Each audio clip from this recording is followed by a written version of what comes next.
Morning. February the 6th, 2023. First time out this year. Beautiful sunny day, no wind, a little bit chilly, about 1 degree. But I'm sure once I get up there, I'll be a bit warmer. So we just parked here on the A57, just prior to Lady Bower, or adjacent Lady Bower. I'm going to go over the bridge and up through the farmyard there, up to Crook Hill. There's like twin hills up on the top there, two peaks there, and just coming into view. So summit both of those and then carry on along the side of the trail that goes along the woodland over to Rowley Pasture and carry on to Alport Castles, then backtrack along Rowley Pasture, possibly go over about 500 metres off the path to pick up the Defiant wreck that was crashed in 41, I believe, from memory. Not much on it left, just a bit of undercarriage and bits and bats. But go and have a look if I've got time, and it's not too muddy off piste. We'll see when we get there, and then come back through Hagside, and there's like a bit of a crater and a little bit of debris from a Gloucester meteor that crashed in 1950. So that one I can pick up because it's literally adjacent the path. And then drop back down, carry on down then to the Fair Homes, basically to the shore of Lady Bower there, the other side of the bridge, and come back along that path past that little green building over there.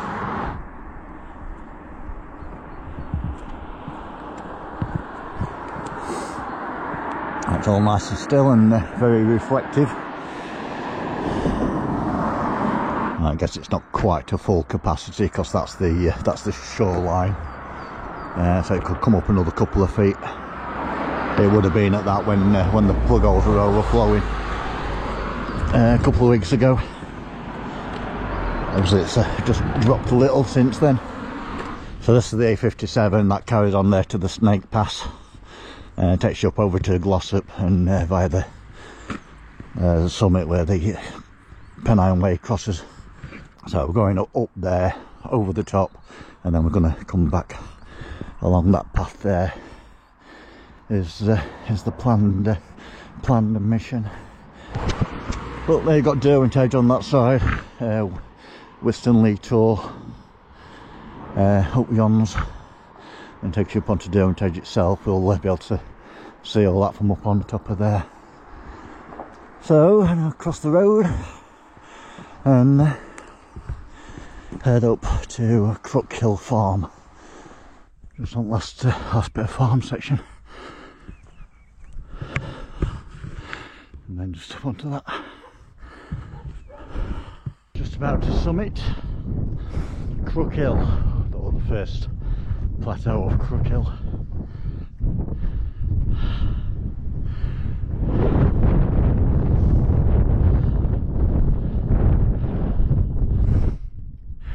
Yeah, so I started just off at the bridge there. There's a lay-by on the right hand side as we're looking behind the trees at the minute, so we can't see them, but that's where the car is.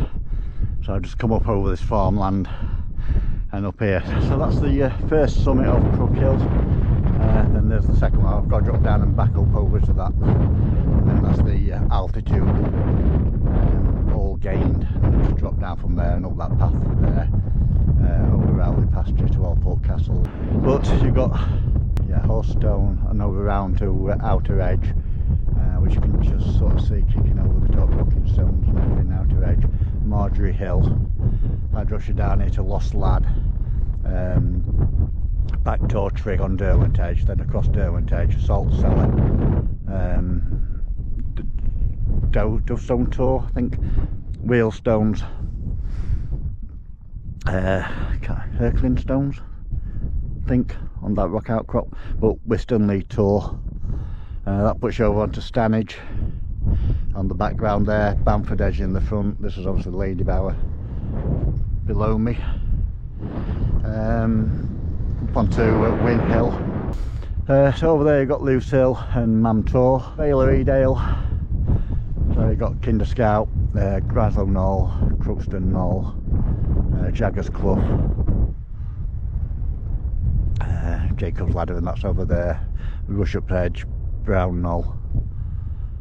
That takes you around then over to Shelfmoor, over Yons and Bleaklow, you're right in the background there. And then Rowley Pastures, that one I'm going up over that green, past that tree line there, and that orange thing, and over onto that ridge. But first, down and up that one.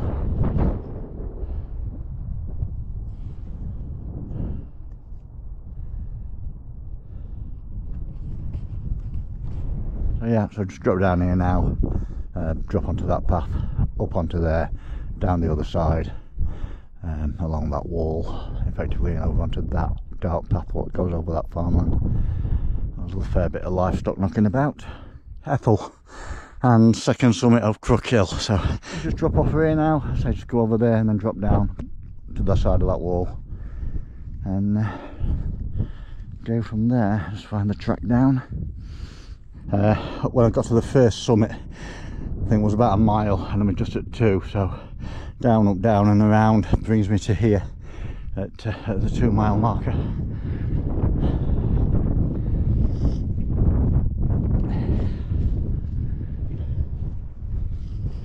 That's it, so I just dropped to this tree line now. I'm going to skirt along the top of there, and then there's various paths that will cut off to my right, will drop you down to the various car parks in Ladybower. Fairly quiet on this section. There might be a few more to Allport Towers way, Allport Castles, but the main path down the side of Ladybower, unless it's open again now, has been closed for about the last 4 months. So if that's not open, that makes access to Allport a little bit harder. You know, for just general passers-by kind of thing. If you can get on the service road, you can park about a mile away, whereas because you can't get down there, it makes it about at least a 7 or 8 mile trek. What I'm doing today is 10 mile from where I've started from. I could have shortened it and not took in Crook Hill, which obviously we want at targets. So not much point in that. It's first time out this year, so try and make it a good one. Well, I've got the weather to suit as well. I'm also on starting week 7 of the Couch to 5k running, which I've been doing last sort of 3 or 4 years over at winter months, sort of start January, and you know, runs through till mid-February or early March, depends on how much break you have in between. So I've been doing it every other day. So I started January 1st, and I'm just starting week 7. Well, obviously we're not 7 weeks into the year yet, but because I'm doing it alternate days, has compressed that programme. But as well as doing this 10 mile hike today, first time out, I'm also supposed to be doing, hiya, right, also supposed to be doing a 25-minute run tonight. So whether I do that or not, time will tell. I might just roll that back till tomorrow, but I'll see how I feel later on. I'm just following this path now along this tree line and then up onto that ridge. That's Rowley Pasture. You can just see it sort of path cutting out halfway up where the colour change of the trees are, so that puts me up onto Rowley and takes me over to Allport.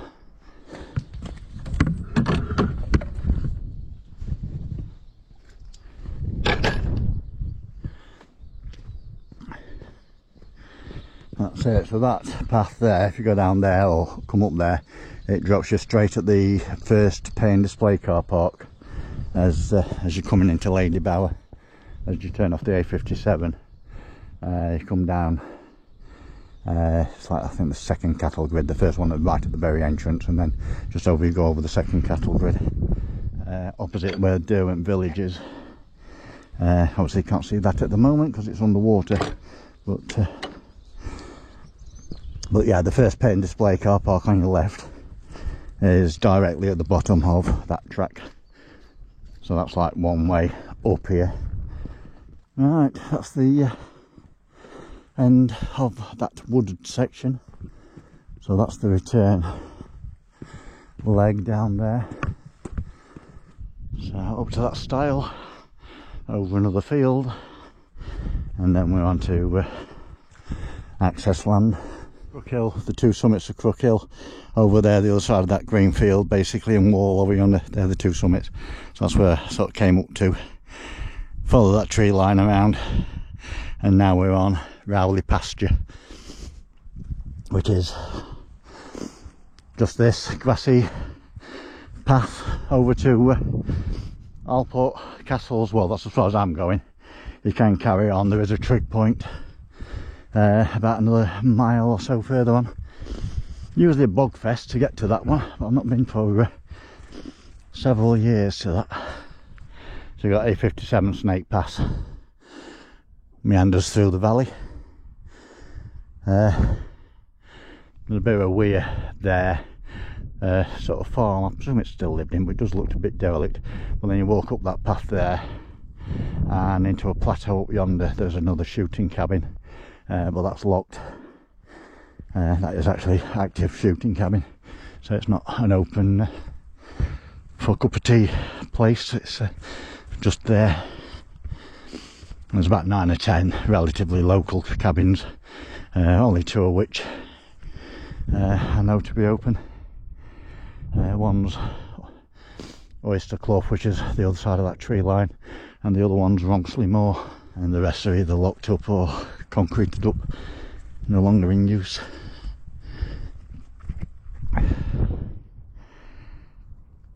So I say it's basically there to Alport, and then we're backtracking this same way until we get back to Wood.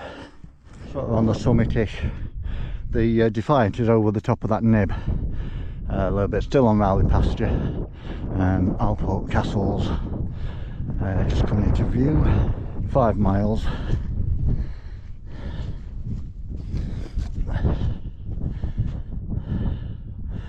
I'll say a bit more, 5.13, just over 2 hours.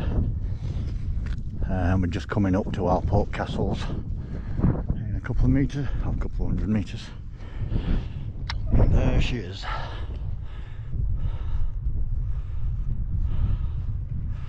Alport Tower and Alport Castles, this cliff face. There you go, Alport Tower.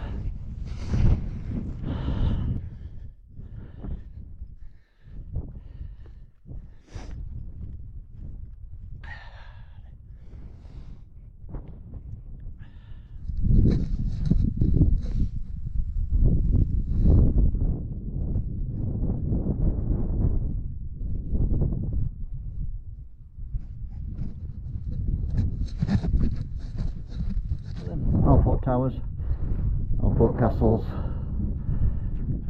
5 mile walk here, couple of cups of tea, 5 mile walk back, like you do. So we're back on the trail, backtracking the way I came in for about the next mile or so. I'll pick up the Meteor, because that's at the side of the path, so I should be walking straight past that without coordinates. So I'm going back to the start of that wood, and then break down to the side of Lady Bower and walk back along the shoreline, rather than just complete there and back. Make a bit of a loop on that bottom section. That's the end of Rowley pasture. So I've just got another 200 metres of backtrack before I veer off onto a new path down through the woods.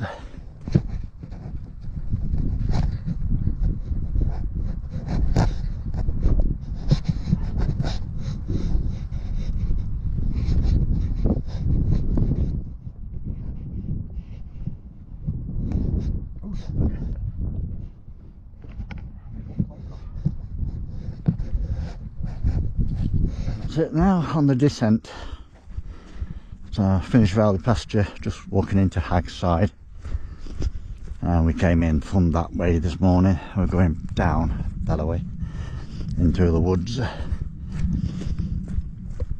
so that's going to drop me down more or less to Fairhomes that way. Two ways that way, stay on the path all the way around, drops you down to the end of the peninsula and near Ousildon Clough. Just down there you come to a farm in about 300 metres, there's a footpath takes you right and that brings you out at Fairhomes. That's the way I came in from over the top of Crook Hill. That's like a bike track, I think, takes you down to Hag Farm, or eventually drops you down. I've never actually been down that one, but it drops you down eventually onto A57, and that one I think is the farm access only. It might be a path that way as well. Also down Hag Farm way. Not been down that one, not been down that one. I had no course to. I'll say, but now we're back into the shade and walk through the little pine forest, past the Gloucester Meteor wreck and down, I say, to near Fairhomes and the service road.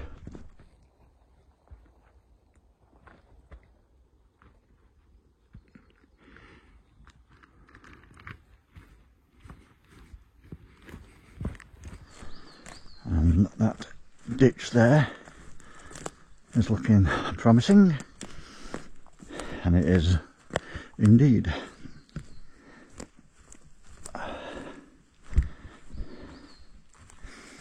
Again, not much left, just a few bits of aluminium, bit of plate, armoured plate, piping, and effectively I guess that's impact crater. And there's the path. So countless folk will walk straight past it not knowing it's there. But say, unless they're wreck hunting, why would they?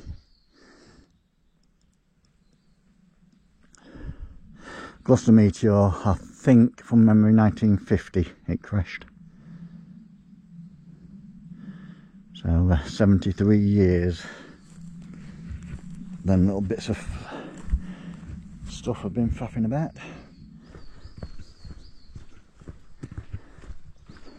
Heading towards the bottom of this woodland trail section.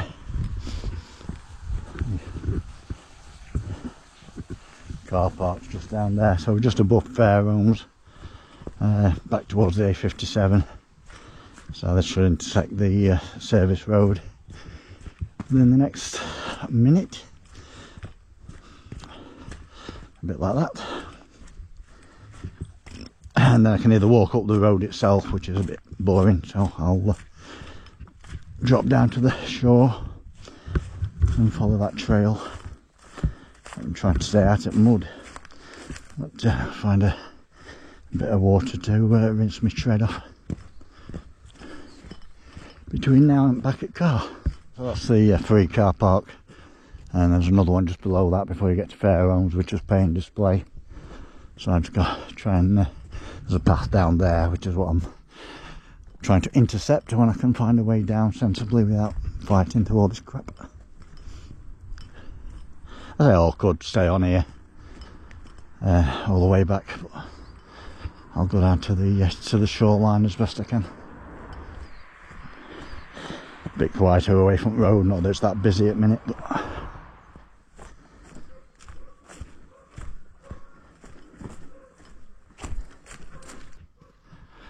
on the trail, follow this all the way back to the car.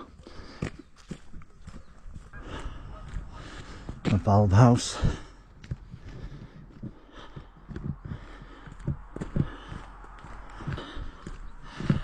There's a window at this side, I think.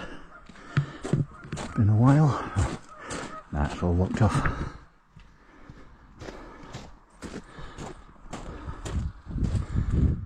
Yeah, there's one there, but you can't see out through it. Yeah, that's all they got, Derwent Edge. So you got salt cellar, wheelstones or coach and horses, known as both, and when I was up on top, when I came over the tree line, I got to like a crossroads in the path, the first one. And I said if you go down that one, it'll bring you to pay and display car park, the first one you come to, which is basically that one there. So just the far side of the car park, going up the tree line, brings you out up there where we were earlier. And of course the reservoirs are now more or less to capacity, but when the water is down, you've got the viaduct there. The other side of the viaduct on this side is a wreck of a mini car. Just under there-ish is the water houses, and then we're coming up now, so Derwent Hall is under the water around this neck of woods. So you've got Derwent Hall and the fish pond.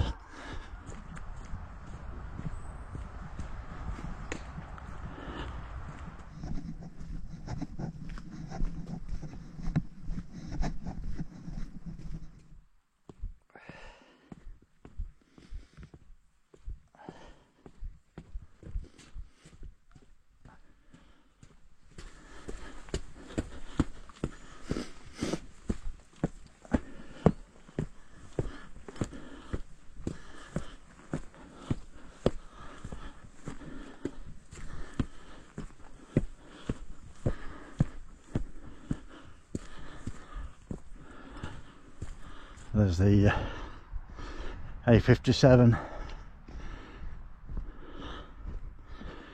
So about 300 metres. I'll be closing the loop and then just back across the bridge.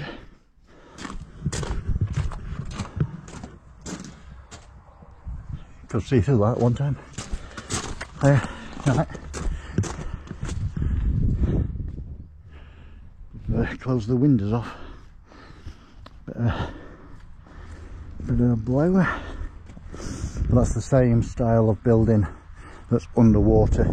Yeah, it's definitely full, because you can't see the pillars at all when it's low. And Seat Village, you gotta go down, and there's like a row of holes, little like holes in the pillar, about 4 sets down, which is quite a way back, well, a good 20 foot down from what you're seeing there. And that effectively closes the loop.